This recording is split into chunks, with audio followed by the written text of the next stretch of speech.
I thank the Speaker. We've heard the economic reports. Over 10 million Americans out of work, 7.2% unemployment.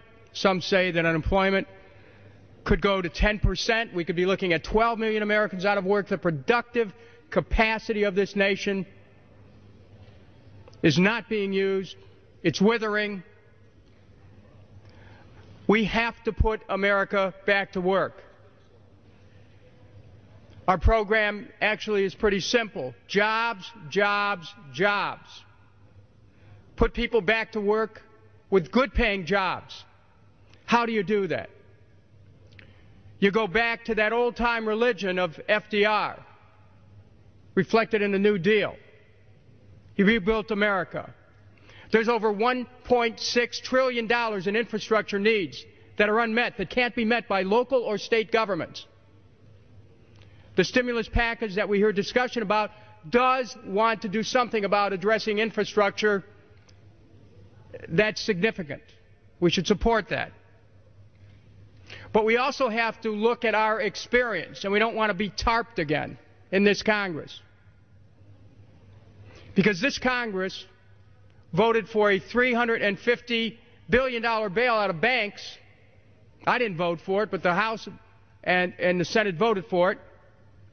And it resulted in the banks using the money not to help people stay in their homes, but in using the money to buy other banks, take over other banks. They hoarded the money. There is a credit freeze. We must take notice of that. I know Chairman Frank is going to do, Barney Frank is going to do that with the next tranche of TARP money, try to make sure money goes to keeping people in their homes. That's a positive step in the right direction. But Congress must take note of its experience in the bailout when we're fashioning a so-called stimulus package, because we want to make sure that the money gets to people who need it the most, and it gets to people quickly. Now, some say that you can do that through tax cuts. Well, actually, with people being afraid of the economy getting worse, they're holding on to their money. Look at the Christmas retail returns. Sales are down dramatically. People don't want to spend if they have it. So how do you get the economy moving again? Tax cuts, tax carry forwards, giving businesses that made bad choices a chance to get more money so they can hold on to it? No, we have to prime the pump of the economy.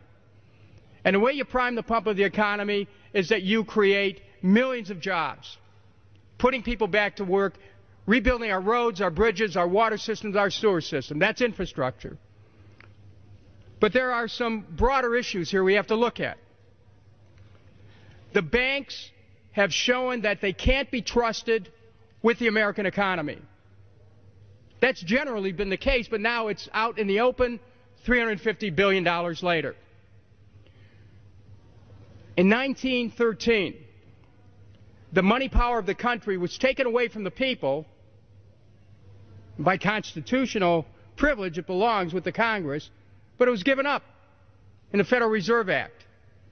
The Federal Reserve is no more federal than Federal Express, but yet it has the power to determine the direction of use of money in our economy. If we could take that power back and put the Federal Reserve under Treasury, we start to be in a position of being able to control monetary policy on behalf of the United States people.